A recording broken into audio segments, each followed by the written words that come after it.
ದಿಢೀರ್ ಅಂತ ಮತ್ತೆ ಇಳಿಕೆ ಆಗ್ತಾ ಇದೆ ಚಿನ್ನ ಮತ್ತು ಬೆಳ್ಳಿ ಬೆಲೆಗಳು. ಹೌದು ವೀಕ್ಷಕರೇ, ಚಿನ್ನ ಬೆಳ್ಳಿ ಖರೀದಿ ಮಾಡೋರಿಗೆ ಮತ್ತೊಂದು ಗುಡ್ ನ್ಯೂಸ್ ಬಂದಿದೆ ವೀಕ್ಷಕರೇ. ಒಂದು ಕಡೆಗೆ ಬೆಲೆ ಏರಿಕೆ ಆಗಿತ್ತು, ಈಗ ಮತ್ತೆ ಇಳಿಕೆ ಆಗ್ತಾ ಇದೆ. ಮೋದಿ ಸರ್ಕಾರದಿಂದ ಬಂದಿರೋ ಅಪ್ಡೇಟ್. ಇನ್ನು ಬಂಗಾರ 1 ವರ್ಷ ಯಾರು ಕೂಡ ತಗೋಬಾರ್ದಂತೆ. ಮತ್ತೊಂದು ಕಡೆಗೆ ಬಂಗಾರ ಏರಿಕೆಯನ್ನು ಕೂಡ ಮಾಡಲಾಗಿತ್ತು. 15%ಗೆ ಆಮದು ಸುಂಕ ಏರಿಕೆ ಮಾಡಲಾಗಿತ್ತು. ಬೆಳ್ಳಿ ಬಂಗಾರ ಎರಡೂ ಕೂಡ ಏರಿಕೆ ಆಗಿದ್ದು ಈಗ ಮತ್ತೆ ಉಲ್ಟಾಗಿ ಇಳಿಕೆ ಆಗಲು ಪ್ರಾರಂಭವಾಗ್ತಾ ಇದೆ. ಹಾಗಾದ್ರೆ ಈಗ ಬಂಗಾರ ಖರೀದಿ ಮಾಡಬೇಕೋ ಬೇಡವೋ ವೀಕ್ಷಕರೇ? ಕೇಂದ್ರ ಸರ್ಕಾರದಿಂದ ಬಂಗಾರದ ಮೇಲೆ ಹೊಸ ನಿಯಮಗಳೇ ಪ್ರಾರಂಭವಾಗ್ತಾ ಇದ್ದಾವೆ. ಹೌದು, ದಿನ ಹೊಸ ರೂಲ್ಸ್ ಅಂತಾನೆ ಹೇಳ್ಬಹುದು. ಬಂಗಾರ ಮತ್ತು ಬೆಳ್ಳಿ ಖರೀದಿ ಮಾಡೋರಂತೂ ಈ ವಿಡಿಯೋನ ಮಿಸ್ ಮಾಡದೆ ಪೂರ್ತಿಯಾಗಿ ಕೊನೆ ತನಕ ನೋಡಿ. ಮನೆಯಲ್ಲಿ ನೀವು ಬಂಗಾರ ಇಟ್ಟಿದ್ರೆ ಅಥವಾ ಚಿನ್ನ ಖರೀದಿ ಮಾಡಲು ಪ್ಲಾನ್ ಮಾಡ್ತಾ ಇದ್ರೆ, ಮದುವೆ ಸಮಾರಂಭಕ್ಕೋಸ್ಕರ ಬೆಳ್ಳಿ ಆಭರಣ ಚಿನ್ನಾಭರಣ ಖರೀದಿ ಮಾಡ್ತಾ ಇದ್ರೆ ಈ ವಿಡಿಯೋ ಪೂರ್ತಿಯಾಗಿ ನೀವು ನೋಡ್ಲೇಬೇಕು ವೀಕ್ಷಕರೇ. ಮುಂದಿನ ಬರೋ ದಿನ ಏನಾಗ್ಬೋದು, ಚಿನ್ನ ಬೆಳ್ಳಿ ಕತೆ ಏನಾಗುತ್ತೆ ಅದನ್ನು ಕೂಡ ನೋಡ್ತಾ ಹೋಗೋಣ. ಮೊದಲಿಗೆ ವೀಕ್ಷಕರೇ, ನಮ್ಮ ಭಾರತದಲ್ಲಿ ಕರ್ನಾಟಕದಲ್ಲಿ ಇವತ್ತು ಚಿನ್ನ ಬೆಳ್ಳಿ ಬೆಲೆ ಭರ್ಜರಿ ಇಳಿಕೆ ಕಾಣ್ತಾ ಇದೆ ವೀಕ್ಷಕರೇ. ಇದೇ ತರ ಮುಂದುವರೆದ್ರೆ ಮತ್ತೆ ಇಳಿಕೆ ಆಗಬಹುದು. ಹೀಗಾಗಿ ವೀಕ್ಷಕರೇ, ಯಾರೆಲ್ಲ ಬಂಗಾರ ಬೆಳ್ಳಿ ಇಳಿಕೆ ಆಗ್ಲಿ ಅಂತ ಕಾದು ಕುಳಿತಿದ್ದೀರಾ ಅವರು ದಯವಿಟ್ಟು ವಿಡಿಯೋಗೆ ಒಂದು ಲೈಕ್ ಮಾಡೋದನ್ನ ಮರಿಬೇಡಿ. ಯಾಕಂದ್ರೆ ನಿಮ್ಮ ಲೈಕ್ ಇಂದ ವಿಡಿಯೋಗೆ ಒಂದು ಸಪೋರ್ಟ್ ಸಿಗುತ್ತೆ. ಹಾಗೂ ಪ್ರತಿಯೊಬ್ರು ಕೂಡ ಕಮೆಂಟ್ ಬಾಕ್ಸ್ ಅಲ್ಲಿ ನಾವು ಕೇಳೋ ಪ್ರಶ್ನೆಗೆ ದಯವಿಟ್ಟು ಉತ್ತರ ಕೊಡಿ. ಇವತ್ತಿನ ಪ್ರಶ್ನೆ ಏನಪ್ಪಾ ಅಂದ್ರೆ, ನಿಮ್ಮ ಪ್ರಕಾರ ಬಂಗಾರದ ಸರಿಯಾದ ಬೆಲೆ ಎಷ್ಟು ಇಡಬೇಕು? ಅಂದ್ರೆ ಬಡ ಜನರು ಕೂಡ ಬಂಗಾರ ಖರೀದಿ ಮಾಡುವಾಗ ಸುಲಭವಾಗಿರ್ಬೇಕು. ನಿಮ್ಮ ಅನಿಸಿಕೆ ಉತ್ತರದ ಮೂಲಕ ಕಮೆಂಟ್ ಬಾಕ್ಸ್ ಮೂಲಕ ನೀವು ಕೊಡಬಹುದು. ನೋಡೋಣ ಯಾರು ಎಷ್ಟು ಕಮೆಂಟ್ ಮಾಡ್ತಾರಂತ. ತುಂಬಾ ಜನ ಕಮೆಂಟ್ ಮಾಡ್ತಾ ಇದ್ದೀರಾ, ನಿಮಗೆಲ್ಲರಿಗೂ ಕೂಡ ತುಂಬಾ ಧನ್ಯವಾದಗಳು. ನೋಡಿ ವೀಕ್ಷಕರೇ, ಮೊನ್ನೆ ತಾನೇ ಆಮದು ಸುಂಕ 15%ಗೆ ಏರಿಕೆ ಮಾಡಲಾಗಿದೆ. ಜಾಗತಿಕ ಮಟ್ಟದಲ್ಲಿ ಯುದ್ಧಗಳು ಪ್ರಾರಂಭವಾಗಿದ್ದೆ ಬಂಗಾರ ಬೆಳ್ಳಿ ಏರಿಕೆಗೆ ಕಾರಣವಾಗ್ತಾ ಇತ್ತು. ಆದ್ರೆ ಈ ಬಾರಿ ನಮ್ಮ ಭಾರತ ಸರ್ಕಾರ ಆಮದು ಸುಂಕವನ್ನ ಏರಿಕೆ ಮಾಡೋದ್ರ ಮೂಲಕ ಬೆಳ್ಳಿ 1 ಕೆಜಿಗೆ 3,20,000 ರೂಪಾಯಿ ತನಕ ಹೋಗಿತ್ತು. ಅದೇ ತರ ಒಂದೇ ದಿನ 30,000 ರೂಪಾಯಿ ತನಕ ಏರಿಕೆ ಕೂಡ ಆಗಿತ್ತು. ಆದ್ರೆ ಈಗ ಮತ್ತೆ ಇಳಿಕೆ ಆಗ್ತಾ ಇದೆ. ನಿಮಗೆ ಬೇಕಾದ್ರೆ ನಾವು ಸಾಕ್ಷಿ ಸಮೇತ ಲೈವ್ ಆಗಿ ಚಾರ್ಟ್ ತೋರಿಸ್ತಾ ಇದ್ದೇವೆ ನೋಡಿ. ಬೆಳಗ್ಗೆಯಿಂದ ಯಾವ ತರ ಬೆಲೆ ಮಹಾಪತನ ಕಾಣ್ತಾ ಇದೆ ಅಂದ್ರೆ 2 ದಿನದಲ್ಲಿ 27,000 ರೂಪಾಯಿ ಕುಸಿತ ಇಲ್ಲಿ ಕಂಡಿರುವಂತದ್ದು ವೀಕ್ಷಕರೇ. ಅಂದ್ರೆ ನಿನ್ನೆ ನೋಡಿ 3,05,000 ರೂಪಾಯಿ ತನಕ ಹೋಗಿತ್ತು ಬೆಳ್ಳಿ ಬೆಲೆ. ಇವತ್ತು ಈಗ 2,73,000 ರೂಪಾಯಿ ಅಂತ ಟ್ರೇಡ್ ಆಗ್ತಾ ಇದೆ. ಹತ್ತತ್ರ ಎಷ್ಟು ಇಳಿಕೆ ಆಗಿದೆ ಅಂತ ನೀವು ಲೆಕ್ಕ ಮಾಡಬಹುದು. ಬೇಕಾದ್ರೆ ಆ ಒಂದು ಗ್ರಾಫ್ ಕೂಡ ನೀವು ನೋಡಬಹುದು. 31,000 ರೂಪಾಯಿ ಬಂಪರ್ ಇಳಿಕೆ ಆಗಿದೆ. ಅಂದ್ರೆ ಬೆಳ್ಳಿ ಬೆಲೆ ಭರ್ಜರಿ ಇಳಿಕೆ ಆಗ್ತಾ ಇದೆ. ಒಂದು ಕಡೆಗೆ ಆಮದು ಸುಂಕ ಏರಿಕೆ ಆಗಿದ್ರು ಕೂಡ ಬೆಲೆ ಇಳಿಕೆ ಆಗ್ತಾ ಇದ್ದದ್ದು ಒಂದು ಕಡೆಗೆ ದೊಡ್ಡ ಗುಡ್ ನ್ಯೂಸ್ ಆಗಿದೆ. ಮತ್ತೆ ಜನ ಬೆಳ್ಳಿ ಖರೀದಿ ಮಾಡ್ತಾರ ನೋಡಿ. ಯಾವಾಗ ಬೆಲೆ ಇಳಿಕೆ ಆಗುತ್ತೆ ಜನರು ಬಂಗಾರ ಬೆಳ್ಳಿ ಅಂಗಡಿಗೆ ಮುಗಿಬಿದ್ದು ಖರೀದಿ ಮಾಡ್ತಾರೆ. ಯಾವಾಗ ಖರೀದಿ ಜೋರಾಗುತ್ತೆ ಅವಾಗ ಮತ್ತೆ ಬೆಲೆ ಏರಿಕೆ ಆಗುತ್ತೆ ವೀಕ್ಷಕರೇ. ಆದ್ರೆ ನರೇಂದ್ರ ಮೋದಿಜಿಯವರು ಬಂಗಾರ 1 ವರ್ಷಗಳ ಕಾಲ ಖರೀದಿ ಮಾಡಬೇಡಿ ಅಂತ ಹೇಳಿದ್ದಾರೆ. ಇಲ್ಲಿ ಇವತ್ತು ಬೆಳ್ಳಿ ಬೆಲೆ 1 ಕೆಜಿಗೆ ಈಗ ಮತ್ತೆ 10,000 ರೂಪಾಯಿ ಇಳಿಕೆ ಆಗಿದೆ. ಮೊನ್ನೆ 3,20,000 ರೂಪಾಯಿದದ್ದು 3 ದಿನದಲ್ಲಿ 30,000 ರೂಪಾಯಿ ಇಳಿಕೆ ಆಗಿದೆ. ಅಂದ್ರೆ ನಿನ್ನೆನೂ ಕೂಡ 10,000 ರೂಪಾಯಿ ಇಳಿಕೆ ಆಗಿ 2,90,000 ರೂಪಾಯಿಗೆ ಬಂದು ನಿಂತಿದೆ. ನಾಳೆನೂ ಕೂಡ ಮತ್ತೆ ಇಳಿಕೆ ಆಗಲಿದೆ. ಅದಕ್ಕಂದ್ರೆ MCX ಅಲ್ಲಿ ಸಿಲ್ವರ್ ಫ್ಯೂಚರ್ ವ್ಯಾಲ್ಯೂ ಭರ್ಜರಿ ಇಳಿಕೆ ಕಾಣ್ತಾ ಇದೆ. ಈಗ ಬಂಗಾರದ ಬಗ್ಗೆ ಮಾತಾಡೋಕ್ಕಿಂತ ಮುಂಚೆ ನೋಡಿ ವೀಕ್ಷಕರೇ, ಬಂಗಾರ ಖರೀದಿ ಮಾಡೋರ ಸಂಖ್ಯೆ ನಮ್ಮ ಕರ್ನಾಟಕ ಭಾರತದಲ್ಲಿ ತುಂಬಾ ಜನ ಇದ್ದಾರೆ. ಅಂದ್ರೆ ಬಂಗಾರದ ಮೇಲೆ ವ್ಯಾಮೋಹ ಹೋಗ್ತಾ ಇಲ್ಲ. ಅಂದ್ರೆ ಸರ್ಕಾರ ಮೊದಲು ಮನವಿ ಕೂಡ ಮಾಡಿತ್ತು ಕೇಂದ್ರ ಸರ್ಕಾರದಿಂದ ಬಂಗಾರ 1 ವರ್ಷಗಳ ಕಾಲ ಖರೀದಿ ಮಾಡಬೇಡಿ ಅಂತ. ಆದ್ರೂ ಕೂಡ ಜನ ಮುಗಿಬಿದ್ದು ಖರೀದಿ ಮಾಡ್ತಾ ಇದ್ರು. ಹೀಗಾಗಿ 15%ಗೆ ಈ ಒಂದು ಆಮದು ಸುಂಕವನ್ನ ಏರಿಕೆ ಮಾಡಿದ್ರು. ಆಮದು ಸುಂಕ ಏರಿಕೆ ಮಾಡ್ತಾ ಇದ್ದಂತೆ ಬಂಗಾರ ಬೆಳ್ಳಿ ಇಳಿಕೆ ಆಗಿದ್ದು ಭರ್ಜರಿ ಏರಿಕೆ ಆಗಿತ್ತು. ಬಂಗಾರ ಒಂದೇ ದಿನ 13,000 ರೂಪಾಯಿ ತನಕ ಏರಿಕೆ ಆಗಿತ್ತು ವೀಕ್ಷಕರೇ. ಆದ್ರೆ ಈಗ ಮತ್ತೆ ಗುಡ್ ನ್ಯೂಸ್ ಅನ್ನೋ ರೀತಿ ಇಳಿಕೆ ಆಗ್ತಾ ಇದೆ. ಯಾವಾಗ ಬೆಲೆ ಇಳಿಕೆ ಆಗುತ್ತೆ ಮತ್ತೆ ಜನ ಖರೀದಿ ಮಾಡ್ತಾರೆ. ಯಾವಾಗ ಜನರು ಬಂಗಾರದಂತ ಲಕ್ಸರಿ ಐಟಮ್ ಅನ್ನ ಖರೀದಿ ಮಾಡ್ತಾರೆ ನೋಡಿ, ಅವಾಗ ನಾವು ಡಾಲರ್ಸ್ ಮೂಲಕ ಹಣವನ್ನ ಕೊಡ್ತೀವಲ್ಲ.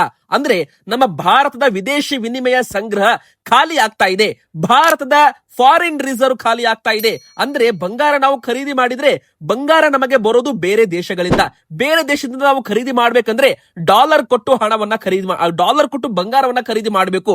ಅವಾಗ ನಮ್ಮ ಹತ್ರ ಇರೋ ಡಾಲರ್ ಖಾಲಿ ಆಗ್ತಾ ಇದೆ. ಅಂದ್ರೆ ವಿದೇಶಿ ವಿನಿಮಯ ಸಂಗ್ರಹ ಖಾಲಿ ಆಗ್ತಾ ಇದೆ. ಹೀಗಾಗಿ 1 ವರ್ಷಗಳ ಕಾಲ ಖರೀದಿ ಮಾಡಬೇಡಿ ಅಂತ ನರೇಂದ್ರ ಮೋದಿಜಿಯವರು ಹೇಳಿದ್ರು, ವಿದೇಶಿ ವಿನಿಮಯ ಉಳಿಸಬೇಕು ಅಂತ. ಆದ್ರೆ ಇಲ್ಲಿ ಗ್ರಾಫ್ ನೋಡಬಹುದು ವೀಕ್ಷಕರೇ, ಮತ್ತೆ ಈಗ ಬೆಲೆ ಇಳಿಕೆ ಆಗ್ತಾ ಇದೆ. ಒಂದು ದಿನ ಆ ಒಂದು 15%ಗೆ ಆಮದು ಸುಂಕ ಏರಿಕೆ ಆಯ್ತಲ್ಲ, ಅವಾಗ ಬರೋಬ್ಬರಿ 13,000 ರೂಪಾಯಿ ಏರಿಕೆ ಆಗಿತ್ತು. ಈಗ ಮತ್ತೆ 3,000-5,000 ರೂಪಾಯಿಯಷ್ಟು ಬೆಲೆ ಇಳಿಕೆ ಆಗ್ತಾ ಇದೆ. ಬೆಳಿಗ್ಗೆ 1,61,000 ರೂಪಾಯಿಗೆ ಓಪನ್ ಆಗಿತ್ತು. ಈಗ ಸಂಜೆ ಆಗ್ತಾ ಇದ್ದಂತೆ ಮತ್ತೆ 1,58,000 1,59,000 ರೂಪಾಯಿ ಅಂತ ಹೋಗ್ತಾ ಇದೆ. ಅಂದ್ರೆ ಬೆಲೆ ಮತ್ತೆ ಇಳಿಮುಖದಲ್ಲಿ ಸಾಕ್ತಾ ಇದೆ. ಅಂದ್ರೆ ಇಲ್ಲಿ ನೋಡಿ, ನಮ್ಮ ಭಾರತದಲ್ಲಿ ಜನರು ಬಂಗಾರ ಖರೀದಿ ಮಾಡೋದು ಬಿಟ್ರೆ ಡಿಮ್ಯಾಂಡ್ ಕಡಿಮೆ ಆಗ್ಬಹುದು. ಡಿಮ್ಯಾಂಡ್ ಕಡಿಮೆ ಆದ್ರೆ ಬೆಲೆ ಇಳಿಕೆ ಆಗ್ಲೇಬೇಕು. ಆದ್ರೆ ಬಂಗಾರ ಇಂಟರ್ ನ್ಯಾಷನಲ್ ಲೆವೆಲ್ ಅಲ್ಲಿ ಟ್ರೇಡ್ ಆಗೋದ್ರಿಂದ ವಿದೇಶಿ ಬ್ಯಾಂಕುಗಳು ಕೂಡ ಅಂದ್ರೆ ಚೀನಾ, ರಷ್ಯಾದವರು ಕೂಡ ಬಂಗಾರವನ್ನ ಖರೀದಿ ಮಾಡ್ತಾರೆ. ಭಾರತವು ಕೂಡ ಬಂಗಾರ ಇಂಪೋರ್ಟ್ ಮಾಡುತ್ತೆ. ಇದರಿಂದಾಗಿ ಇದು ಇಂಟರ್ ನ್ಯಾಷನಲ್ ಅಲ್ಲಿ ಟ್ರೇಡ್ ಆಗುತ್ತೆ. ಹೀಗಾಗಿ ಇದ್ರದ್ದು ಬೆಲೆ ಏರಿಕೆ ಇಳಿಕೆ ಆಗ್ತಾ ಇರುತ್ತೆ. ಒಂದು ಕಡೆಗೆ ಜಾಗತಿಕ ಯುದ್ಧ ಪರಿಣಾಮ ಬಂಗಾರ ಬೆಳ್ಳಿ ಮಾರ್ಕೆಟ್ ತುಂಬಾನೇ ವಾಲಟೋಲಿಟಿ ಇದೆ ಅಂತಾನೂ ಕೂಡ ಇಲ್ಲಿ ನಾವು ಹೇಳ್ಬಹುದು. ನೋಡಿ ವೀಕ್ಷಕರೇ, ಇಲ್ಲಿ ಮತ್ತೆ 5,000 ರೂಪಾಯಿ ಬಂಗಾರದ ಬೆಲೆ ಇಳಿಕೆ ಆಗಿದೆ. 1,63,000 ರೂಪಾಯಿದದ್ದು ಈಗ 1,58,000 ರೂಪಾಯಿ ಹತ್ತ ಟ್ರೇಡ್ ಆಗ್ತಾ ಇದೆ. ಅಂದ್ರೆ ಹತ್ತತ್ರ 4,000 ರೂಪಾಯಿ ಬಂಗಾರದ ಬೆಲೆ ಇವತ್ತು ಕೂಡ ಇಳಿಕೆಯಲ್ಲಿ ಸಾಗ್ತಾ ಇದೆ. ಹಾಗಾದ್ರೂ ಕೂಡ ಇದು ಸಾರ್ವಕಾಲಿಕ ಗರಿಷ್ಠ ಮಟ್ಟಕ್ಕೆ ತಲುಪಿದ್ದು ಕಾರಣ ಏನಪ್ಪಾ ಅಂದ್ರೆ 15%ಗೆ ಬಂಗಾರದ ವ್ಯಾಲ್ಯೂ ಏರಿಕೆ ಆಗಿದ್ದು, ಆಮದು ಸುಂಕ ಏರಿಕೆ ಆಗಿದ್ದು. ಇನ್ನು ಕೇಂದ್ರ ಸರ್ಕಾರದ ನಿಯಮದ ಪ್ರಕಾರ ಇನ್ ಮುಂದೆ ಬಂಗಾರ ಖರೀದಿ ಮಾಡೋರ್ಗೆ ಹೊಸ ರೂಲ್ಸ್ ಗಳನ್ನ ತರಬಹುದು. ಅಂದ್ರೆ ನೋಡಿ, HUID ಕೋಡ್ ಇರೋ ಬಂಗಾರ ಮಾರಾಟ ಮಾಡಬೇಕು. GST ಬಿಲ್ ಈಗ ಕಡ್ಡಾಯ ಮಾಡಿದ್ದಾರೆ. ಆದ್ರೂ ಕೂಡ ತುಂಬಾ ಜನ GST ಬಿಲ್ ಇಲ್ಲದೆ ವ್ಯವಹಾರ ಮಾಡ್ತಾರಲ್ಲ, ಅವರ ಮೇಲೆ ಕಟ್ಟುನಿಟ್ಟಿನ ಕ್ರಮ ತೆಗೆದುಕೊಳ್ಳಲಾಗುತ್ತೆ ಅಂತಾನೂ ಕೂಡ ಹೇಳಲಾಗ್ತಾ ಇದೆ. ಅಂದ್ರೆ ಮತ್ತೊಂದು ಕಡೆಗೆ ಹೇಳ್ಬೇಕಂದ್ರೆ ಬಂಗಾರ ಖರೀದಿ ಮಾಡೋರು, ಮಾರಾಟ ಮಾಡೋರು ಕೂಡ ಇಲ್ಲಿ ನಿಯಮಗಳನ್ನ ಪಾಲನೆ ಮಾಡಲೇಬೇಕಾಗುತ್ತೆ ಇನ್ ಮುಂದೆ ಅಂತಾನೂ ಕೂಡ ಇಲ್ಲಿ ಹೇಳ್ಬಹುದು ವೀಕ್ಷಕರೇ. ಇನ್ನು ಇನ್ಕಮ್ ಟ್ಯಾಕ್ಸ್ ನಿಯಮದ ಪ್ರಕಾರವೂ ಕೂಡ ಬಂಗಾರ ಮನೆಯಲ್ಲಿ ಇಟ್ಟವರ ಸಂಖ್ಯೆ ಕೂಡ ತುಂಬಾ ಜಾಸ್ತಿ ಇದೆ. ನಮ್ಮ ಭಾರತದಲ್ಲಿ ಬಂಗಾರ ಹೂಡಿಕೆ ಮೂಲಕ ಖರೀದಿ ಮಾಡಿದವರು ಅವರಿಗೂ ಕೂಡ ಇದು ರೂಲ್ಸ್ ಅನ್ವಯವಾಗುತ್ತೆ. ಅದನ್ನು ನೋಡೋಕ್ಕಿಂತ ಮುಂಚೆ ಇವತ್ತು 18 ಕ್ಯಾರೆಟ್ ಚಿನ್ನದ ಬೆಲೆ 1,680 ರೂಪಾಯಿ ಇಳಿಕೆ ಆಗಿದೆ. ಅಂದ್ರೆ ನಿನ್ನೆ 1,21,750 ರೂಪಾಯಿದದ್ದು ಇವತ್ತು 1,20,070 ರೂಪಾಯಿ ಆಗಿದೆ. 18 ಕ್ಯಾರೆಟ್ 10 ಗ್ರಾಮ್ ಚಿನ್ನದ ಬೆಲೆ. ನಾಳೆನೂ ಕೂಡ 500 ರೂಪಾಯಿಂದ 1,000 ರೂಪಾಯಿ ಇಳಿಕೆ ಆಗಬಹುದು. ಎದಕ್ಕಂದ್ರೆ ಇವತ್ತು ಕೂಡ MCX ಅಲ್ಲಿ ಬೆಲೆ ಇಳಿಕೆ ಆಗಿದೆ ವೀಕ್ಷಕರೇ. ಸೊ ಇದ್ರದ್ದು ಬೆಲೆ ಮತ್ತೆ 1,19,000 ರೂಪಾಯಿ ಅಂತ ಬರಬಹುದು. ಆದ್ರೆ ಹೋದ ವಾರ ಇದ್ರದ್ದು ಬೆಲೆ 1,15,000 ರೂಪಾಯಿ ಇತ್ತು. ಆದ್ರೆ ಈಗ 1,19,000 1,20,000 ರೂಪಾಯಿ ಅಂತ ಟ್ರೇಡ್ ಆಗ್ತಾ ಇದೆ. ಇದ್ರ ಮೇಲೆ 3% GST ಹಾಗೂ ಮೇಕಿಂಗ್ ಚಾರ್ಜ್ ಕೂಡ ಎಕ್ಸ್ಟ್ರಾ ಇರುತ್ತೆ ಅಂತಾನೆ ಹೇಳ್ಬಹುದು. ನೋಡಿ, ತುಂಬಾ ಜನ 18 ಕ್ಯಾರೆಟ್ ಚಿನ್ನ ತಗೋಬೇಕಾ, 22 ಕ್ಯಾರೆಟ್ ಚಿನ್ನ ತಗೋಬೇಕಾ ಅಂತಾನು ಕೂಡ ಕಮೆಂಟ್ ಮಾಡ್ತಾ ಇದ್ದಾರೆ. ವೀಕ್ಷಕರೇ, ನೀವು ಬಂಗಾರದ ಆಭರಣ ತಗೋತೀರಾ ಅಂದ್ರೆ ಇನ್ ಮುಂದೆ HUID ಕೋಡ್ ಇರೋ ಬಂಗಾರ ಹಾಗೂ ಹಾಲ್ ಮಾರ್ಕ್ ಇದ್ದ ಬಂಗಾರವನ್ನ ತಗೋಬೇಕು ಅಂತಾನು ಕೂಡ ಇಲ್ಲಿ ಹೇಳಲಾಗ್ತಾ ಇದೆ. ಅಂದ್ರೆ BIS ಲೋಗೋ, BIS ಹಾಲ್ ಮಾರ್ಕ್ ಇದ್ದ ಬಂಗಾರ ನೀವು ತಗೋಬೇಕು. 18 ಕ್ಯಾರೆಟ್ ಆಗ್ಲಿ 22 ಕ್ಯಾರೆಟ್ ಆಗ್ಲಿ ಹಾಲ್ ಮಾರ್ಕ್ ಇದ್ರೆ ಮಾತ್ರ ಬಂಗಾರಕ್ಕೆ ಒಂದು ಗ್ಯಾರಂಟಿ ಅಂತಾನು ಕೂಡ ಇಲ್ಲಿ ಹೇಳಲಾಗ್ತಾ ಇದೆ. ಹಾಲ್ ಮಾರ್ಕ್ ಇಲ್ಲದೆ ಇರೋ ಬಂಗಾರ ತಗೊಂಡ್ರೆ, GST ಬಿಲ್ ಇಲ್ಲದೆ ಇರೋ ಬಂಗಾರ ತಗೊಂಡ್ರೆ ನಿಮಗೆ ಒಂದು ದೊಡ್ಡ ಸಮಸ್ಯೆ ಮುಂದಿನ ಬರೋ ದಿನಗಳಲ್ಲಿ ಆಗಬಹುದು. ನೋಡಿ ವೀಕ್ಷಕರೇ, 3% GST ಬಿಲ್ ಕಂಪಲ್ಸರಿ ಬಂಗಾರ ಮತ್ತು ಬೆಳ್ಳಿ ಮೇಲೆ ಅಂತ ಕೇಂದ್ರ ಸರ್ಕಾರ ಇಲ್ಲಿ ಹೇಳಿರುವಂತದ್ದು. ಇನ್ನು ಮುಖ್ಯವಾಗಿ ಹೇಳ್ಬೇಕಂದ್ರೆ ಬಂಗಾರ ಖರೀದಿ ಮಾಡೋರಿಗೆ ಮತ್ತೊಂದು ರೂಲ್ಸ್ ಏನಪ್ಪಾ ಅಂದ್ರೆ ಮನೆಯಲ್ಲಿ ಬಂಗಾರ ಎಷ್ಟು ಇಡಬಹುದು, ಅದ್ರ ಮೇಲಿದ್ರೆ ಎನ್ಕ್ವೈರಿಗೆ ಬಂದ್ರೆ ಏನಾಗುತ್ತೆ ನೋಡಿ. ಮದುವೆಯಾದ ಮಹಿಳೆಯರು 500 ಗ್ರಾಮ್ ವರೆಗೂ ಮನೆಯಲ್ಲಿ ಬಂಗಾರ ಇಟ್ಕೊಳ್ಳಿ, ಏನು ಕೂಡ ಪ್ರಾಬ್ಲಮ್ ಇಲ್ಲ. 500 ಗ್ರಾಮ್ ಮೇಲೂ ಕೂಡ ಇಟ್ಕೊಳ್ಳಿ. 1 kg 2 kg 10 kg ಎಷ್ಟು ಬೇಕಾದ್ರೂ ಬಂಗಾರ ಇಟ್ಕೊಳ್ಳಿ.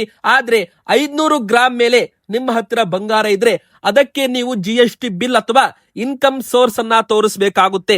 ಇನ್ನು ಯಾರೆಲ್ಲ ಮದುವೆ ಆಗಿಲ್ಲ ಅಂದ್ರೆ ಪ್ರತಿಯೊಬ್ಬರಿಗೂ ಕೂಡ ಇದು ಅನ್ವಯವಾಗುತ್ತೆ. ಮದುವೆ ಆಗದೇ ಇರೋ ಮಹಿಳೆಯರು, ಹೆಣ್ಣು ಮಕ್ಕಳು ಇಲ್ಲಿ 250 ಗ್ರಾಮ್ ವರೆಗೂ ಮನೆಯಲ್ಲಿ ಬಂಗಾರ ಇಟ್ಕೋಬಹುದು. ಇನ್ಕ್ವೈರಿಗೆ ಬಂದ್ರು ಕೂಡ 250 ಗ್ರಾಮ್ ವರೆಗೂ ಯಾರು ಕೂಡ ಲೆಕ್ಕ ಕೇಳಲ್ಲ. 250 ಗ್ರಾಮ್ ಮೇಲೆ ನಿಮ್ಮ ಹತ್ತಿರ ಬಂಗಾರ ಇದೆ ಅಂದ್ರೆ ಅದಕ್ಕೆ ನೀವು ಇನ್ಕಮ್ ಸೋರ್ಸ್, GST ಬಿಲ್ ಅನ್ನ, ಇನ್ಕಮ್ ಪ್ರೂಫ್ ಅನ್ನ ತೋರಿಸಬೇಕಾಗುತ್ತೆ. ಇನ್ನು ಪುರುಷರು 100 ಗ್ರಾಮ್ ವರೆಗೂ ಅಲೌ ಇದೆ. ಮದುವೆ ಆಗಿರ್ಲಿ ಬಿಡ್ಲಿ 100 ಗ್ರಾಮ್ ವರೆಗೂ ನಿಮಗೆ ಲೆಕ್ಕ ಕೇಳಲ್ಲ. 100 ಗ್ರಾಮ್ ಮೇಲೆ ನಿಮ್ಮ ಮನೆಯಲ್ಲಿ ಬಂಗಾರ ಇದ್ರೆ ಅದಕ್ಕೆ ನೀವು ಲೆಕ್ಕ ಕೊಡಬೇಕು, ಇನ್ಕಮ್ ಸೋರ್ಸ್ ತೋರಿಸಬೇಕು, GST ಬಿಲ್ ತೋರಿಸಬೇಕು. ಯಾವಾಗಪ್ಪ ಅಂದ್ರೆ ನೀವೇನಾದ್ರೂ ಇನ್ಕಮ್ ಟ್ಯಾಕ್ಸ್ ನೋಟಿಸ್ಗೆ ಒಳಗಾದ್ರೆ, ಅಂದ್ರೆ ತುಂಬಾ ಜನ ಕಪ್ಪು ಹಣವನ್ನ ಬಂಗಾರದಲ್ಲಿ ಶೇಖರಣೆ ಮಾಡ್ತಾರಲ್ಲ, ಇದನ್ನ ತಪ್ಪಿಸಬೇಕು ಅಂತ ಇನ್ಕಮ್ ಟ್ಯಾಕ್ಸ್ ನಿಯಮ ಪ್ರಕಾರ ಈ ಒಂದು ನಿಯಮ ಚಾಲ್ತಿಯಲ್ಲಿ ಇರುವಂತದ್ದು. ಇನ್ನು ಇವತ್ತು 22 ಕ್ಯಾರೆಟ್ ಚಿನ್ನದ ಬೆಲೆ ಏನಾಗಿದೆ, ಎಷ್ಟು ಇಳಿಕೆ ಆಗಿದೆ ಅದನ್ನು ಕೂಡ ನೀವು ಸ್ಕ್ರೀನ್ ಮೇಲೆ ನೋಡ್ತಿರಬಹುದು. 2,050 ರೂಪಾಯಿ 10 ಗ್ರಾಮ್ ಮೇಲೆ ಇಳಿಕೆ ಆಗಿದ್ರೆ 100 ಗ್ರಾಮ್ ಮೇಲೆ 20,500 ರೂಪಾಯಿ ಅಷ್ಟು ಇಳಿಕೆ ಆಗಿದೆ. ವೀಕ್ಷಕರೇ ನೋಡಿ, ನಿನ್ನೆ 1,48,800 ರೂಪಾಯಿ ಇದ್ದದ್ದು ಇವತ್ತು ಮತ್ತೆ 1,46,750 ರೂಪಾಯಿಗೆ ಬಂದಿದೆ. ಅಂದ್ರೆ ಮತ್ತೆ ಇಲ್ಲಿ ಬಂಗಾರದ ಬೆಲೆ ಇಳಿಮುಖದಲ್ಲಿ ಸಾಕ್ತಾ ಇದೆ. ಇದೇ ತರ ಇಳಿಕೆ ಆದ್ರೆ ಇನ್ನೂ ಒಂದು ಮತ್ತೆ 3-4 ಸಾವಿರ ರೂಪಾಯಿ ಇಳಿಕೆ ಆದ್ರೆ ಮತ್ತೆ ಹಳೆ ಬೆಲೆಗೆ ಬರಬಹುದು.